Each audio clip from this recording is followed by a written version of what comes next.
Balik lagi di layar tancap, cap, sekali lagi, cep biar mantap.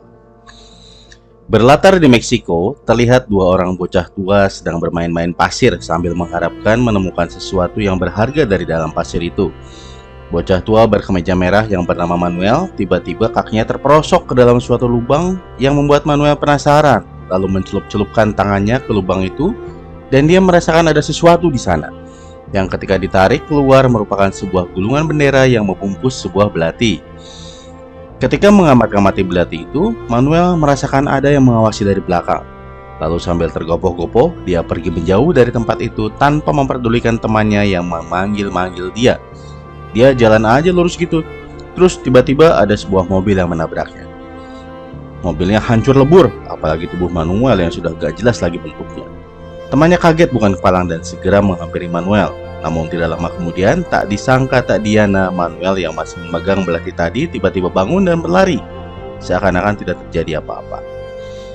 Scene pindah ke Los Angeles ketika seorang mama lagi masak air panas bakal mandi anaknya. Si emak bawa air panas itu ke kamar anaknya, tapi langsung speechless karena melihat anaknya bergelantungan di atap kamar. Si emak lalu teriak-teriak minta tolong. Tidak lama kemudian datanglah seorang naik taksi ke rumah si emak sambil merokok. Orang itu dihubungi oleh seorang pastor yang sudah menyerah mengeluarkan setan dari anak si emak tadi. Dengan santainya, orang yang baru datang tadi itu berjalan ke tempat si gadis, anak si emak yang ternyata sudah diikat di ranjangnya.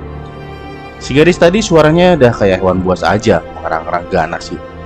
Si perokok tadi mengeluarkan banyak kunci dari sakunya dan memilih-milih kunci mana yang akan dia pakai untuk mengusir si setan itu. Setelah memilih kuncinya, orang itu memperkenalkan diri sebagai John Constantine pada si setan. Si setan juga memperkenalkan dirinya, Mama Tei Sinong Ting Sila, katanya. Nggak tahu deh bahasa setan daerah mana itu. Lalu John menempelkan kunci pilihannya tadi pada jidat si gadis dan kemudian berasap dan membuat si setan kesakitan sampai tepisan pingsan. Tapi tiba-tiba ada makhluk yang mau keluar dari tubuh gadis itu. John lantas menyuruh orang-orang yang ada di situ untuk mencari kaca, cermin. John lalu menyuruh Chase Kramer, supir taksi tadi, untuk memindahkan taksinya. Lalu John menyuruh orang-orang yang untuk mengangkat cerminnya di atas gadis itu, dan apapun yang terjadi, jangan buka mata kalian, suruhnya pada orang-orang itu. John pun mulai membaca mantra-mantra. Tapi ya biasalah, suka ada orang kepo kan ya. Si Abah malah ngintip, terus rambutnya berubah jadi putih dan gatal-gatal. Akhirnya si setan pun tertangkap cermin,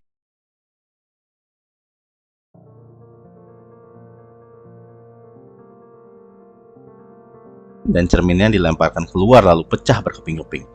Si gadis pun kembali sembuh seperti sedia kala.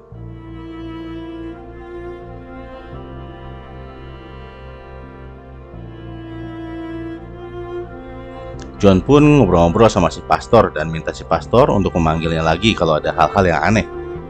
Lalu John minta diantarkan pulang sama Chase yang ternyata adalah calon muridnya John. Di tempat lain, di sebuah bilik pengakuan di gereja, seorang wanita mengaku telah membunuh seseorang. Dia adalah seorang polisi.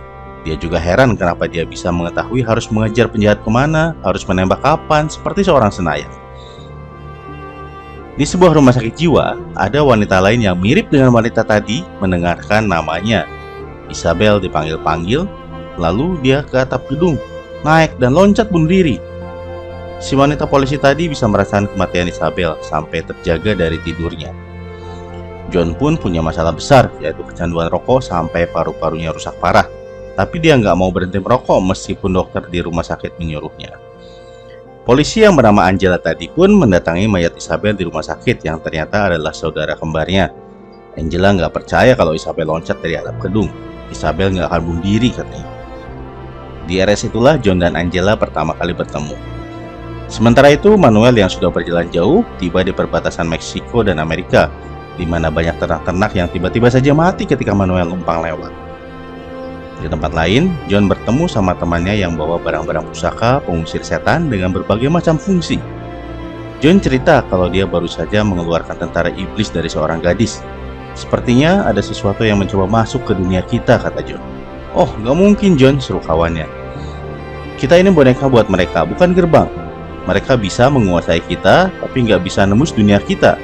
Coba cek deh bro, ada kejadian serupa nggak, kata John kepada si orang tadi, temannya yang bernama B-Man. John lantas mengunjungi sebuah tempat suci. Angela ada juga di situ, mau ketemu orang yang sama. Tapi ternyata beda orang deh. Angela ketemu uskup sementara John ngobrol sama Gabriel. John berharap bisa menebus dosa-dosanya dengan mengirimkan kembali setan-setan ke habitatnya. Tapi bukan begitu caranya, kata Gabriel. Tetap melalui pengorbanan dan keyakinan. John gak sependapat. Gabriel pun mencoba menenangkannya dengan berkata, kau akan tetap masuk neraka karena nyawa yang telah melayang karenamu. Kurang ajar juga nih Gabriel. Di rumahnya, Angela melihat CCTV kematian Isabel. Tepat sebelum melompat, Isabel membisikkan nama Konstantin. Lalu telepon-telepon di sekitar Angela pun pada berbunyi. HP, telepon fixed line, dan lain sebagainya bunyi semua. Tapi nggak ada yang nyaut dari seberang sana. Sementara John yang sedang hujan-hujanan sambil lenggah obat batuk dari botolnya didatangi oleh orang asing yang minta korek. Namun orang itu tiba-tiba berubah menjadi gerombolan serangga yang menyerang John. Tapi sayangnya gerombolan serangga itu mati ketabrak mobil yang lewat. Kirain bakalan ada pertarungan apa gitu ya, yang pertarungan seru antara John dengan setan serangga. Ternyata matinya ketabrak mobil tuh serangga. Ya sudahlah, kita lanjut lagi. John lalu mendatangi tempat seorang dukun beranak sakti yang buka bar bagi setan-setan yang ada di bumi. Dukun itu bernama Midnight. Ada setan yang menyerangku di tempat terbuka barusan, kata si John kepada Midnight. Gak mungkin, kata Midnight. Emang itu yang terjadi? Kayak kemarin tuh ada prajurit iblis yang gue usir dari seorang gadis, kata John. Gue perlu pakai kursinya, Midnight, suruh John. Gak bisa John, gue netral, gak bisa berpihak. Tiba-tiba masuk Baltazar ke ruangan itu. Hampir saja mereka berhantam dan cekcok, tapi Midnight mencegahnya. Gak boleh ada keributan di tempatku, kata Midnight. John pun pergi meninggalkan tempat itu. Di rumahnya, John didatangi Angela yang memaksa masuk.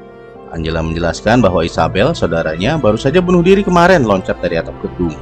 Sebelum meninggal, Isabel menjadi paranoid bercerita soal setan, malaikat, dan lain sebagainya. Isabel adalah orang yang taat, gak mungkin bunuh diri. Iya, kalau bunuh diri, Isabel akan dicabik-cabik di neraka dan berteriak mengenaskan kan, kata si John. Angela tersinggung dan pergi. Belum lama pergi, John melihat banyak bayangan terbang di luar jendelanya. Dia lantas menyusul Angela. John berkata, setan gak boleh berhubungan langsung dengan manusia, hanya boleh mempengaruhi. Terus kenapa, katanya? Bukan setan yang jahat kok, tapi manusia. Gua gak percaya sama setan, si Angela. Tiba-tiba lampu jalanan pada mati semua dan gelap gulita sekeliling. Angin pun berhembus dan setan mulai menyerang. Tapi dengan tangkasnya, John membakar benda pusaka yang mengusir para setan itu seketika. Angela pun termehek-mehek setelah melihat makhluk-makhluk itu. Mereka berdua pun kembali ke tempatnya Angela dan mereka menyiapkan air ke baskom. Lalu John siap-siap memasukkan kakinya ke baskom itu sambil memegang kucingnya Angela dan meminta Angela keluar dari apartemen itu.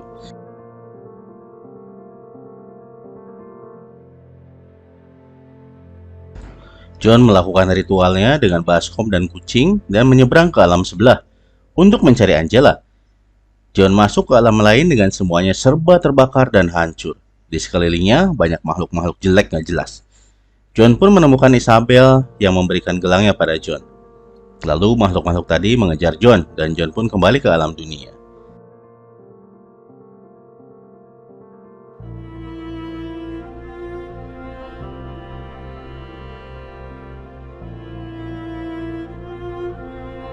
Sekembalinya ke dunia ini, John bilang kalau Isabel memang bunuh diri Angela, sambil menyerahkan gelang Isabel kepada Angela. Di tempat lain, si pastor menyelinap ke kamar mayat mau ketemu Isabel. Dia tengok kiri kanan, nyari Isabel, karena gak mungkin kan manggil namanya, gak akan nyaut juga tuh si Isabel. Akhirnya ketemulah si Isabel. Si pastor megang Isabel, mau menerawang masa lalunya, tapi tiba-tiba muncul tanda baca di pergelangan tangannya Isabel, sama dengan tanda baca di pergelangan tangannya Manuel waktu bangkit dari ketabrak itu. Terus si pastor merasa kehausan dan mengeluarkan botol dari sakunya. Tapi airnya nggak bisa keluar. Si pastor terus lari ke Alfamart membeli minuman. Tapi semua botol minuman di situ nggak mau ngeluarin airnya. Bahkan setelah dipecah-pecahin botolnya, tetap aja airnya nggak mau keluar. Datanglah Baltazar ke situ sambil senyum simpul ngeliatin si pastor yang kehausan. Sebelum meninggal, si pastor sempat menuliskan pesan untuk John pakai darahnya sendiri. Sambil jajan, John cerita sama Angela kalau dari kecil dia bisa melihat hal-hal yang aneh. Pernah juga John dianggap meninggal selama 2 menit. Waktu berhenti, Ketika dia kembali, dia menyadari kalau apa yang selama ini dia lihat adalah kenyataan. Setan maupun malaikat nggak bisa masuk ke dunia manusia. Mereka hanya bisa mempengaruhi manusia saja. Tapi ada aja makhluk-makhluk nakal yang nyebrang ke dunia manusia. John lalu mengembalikannya ke habitatnya dengan harapan jiwanya akan diampuni karena pernah mencoba bunuh diri dulu itu. Lalu Angela menerima telepon kalau ada pastor yang mati di Alfamart.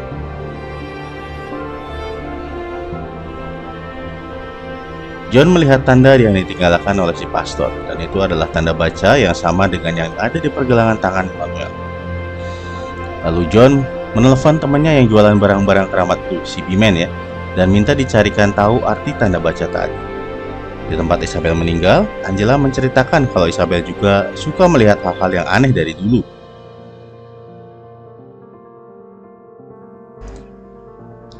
Hal itu membuat orang tua mereka takut, lalu memasukkan Isabel ke rumah sakit jiwa. John yakin apa yang diketahui oleh Isabel diketahui juga oleh Angela karena orang kembar biasanya berpikiran serupa. Setelah dipaksa-paksa, Angela ingat kalau dulu mereka suka nulis di jendela pakai uap napas mereka. Dan itulah cara Isabel meninggalkan pesan pada Angela di kamarnya itu. John bertanya pada temannya yang pedagang barang keramat itu, si Bimen, melalui telepon tentang pesan itu. Bimen menemukan sebuah kitab. Lalu di kitab itu ada keterangan tentang tanda baca, bahwa tanda baca itu adalah tanda Mammon, anak setan yang ingin menyeberang ke dunia manusia. Ketika dia menjelaskan secara lebih detail, tiba-tiba keluar serangga dari matanya. John segera ke tempatnya Bimen, tapi Bimen telah mati dikerubungi oleh serangga. Angela akhirnya ngaku kalau dia juga bisa melihat hal-hal yang aneh seperti Isabel, dan kekuatannya malah lebih besar daripada Isabel. Tapi Angela berpura-pura tidak memiliki kekuatan itu agar tidak dimasukkan ke rumah sakit jiwa. Itulah alasan Angela masih hidup sampai detik ini. Sampai suatu ketika, semua itu hilang dari Angela. Angela ingin melihat apa yang dilihat oleh Isabel. John pun mempersiapkan medianya, yaitu air. Angela nyebur ke baskom besar. Dan tak diduga tak diana, John mencelupkan kepala Angela ke baskom itu dan menahannya di sana sampai Angela megap-megap kayak ikan koi. Angela pun panik dan meronta-ronta. Waktu pun berhenti dan baskomnya pecah. Angela berhasil menyeberang. Dia tahu ternyata kemampuannya selama ini tidak hilang sepenuhnya karena dia selalu tahu kapan untuk bertindak kalau ada penjahat. Angela juga melihat ada benda kecil bercahaya di tempat Bimen, milik pembunuhnya. Dia menemukan koin yang selalu dimainkan oleh Balthazar. John mempersiapkan senjata untuk memburu Balthazar dan mendatanginya.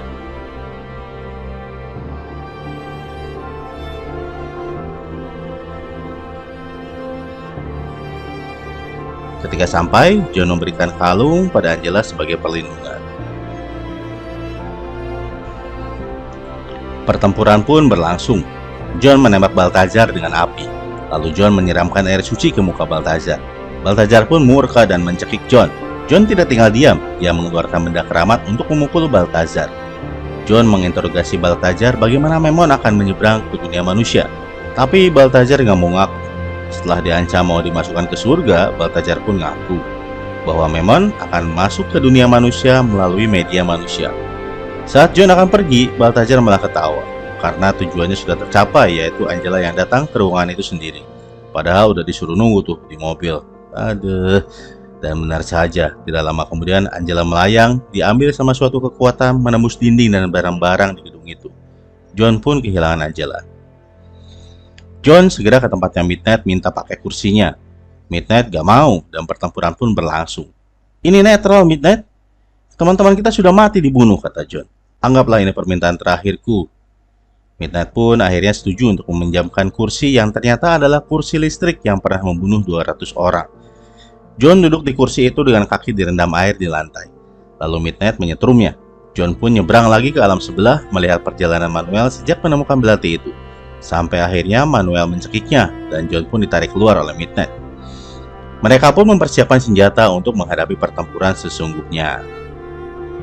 Angela yang tadi ditarik oleh kekuatan yang kita tidak tahu itu mendarat di kolam renang tempat Isabel mati bunuh diri. John pun memperkirakan hal yang sama, sehingga dia datang ke tempat itu. Dari dalam kolam, Manuel keluar lalu ditembaki oleh Angela, tapi nggak mempan. John dan Chase memasuki gedung itu yang dijaga oleh orang-orang yang telah berubah menjadi zombie. Chase masukin air suci ke sumber air sprinkle gedung itu, lalu John menghadapi para zombie itu dan menyalakan sprinkle-nya. Lalu John menembaki para zombie itu sampai habis berkeping-keping.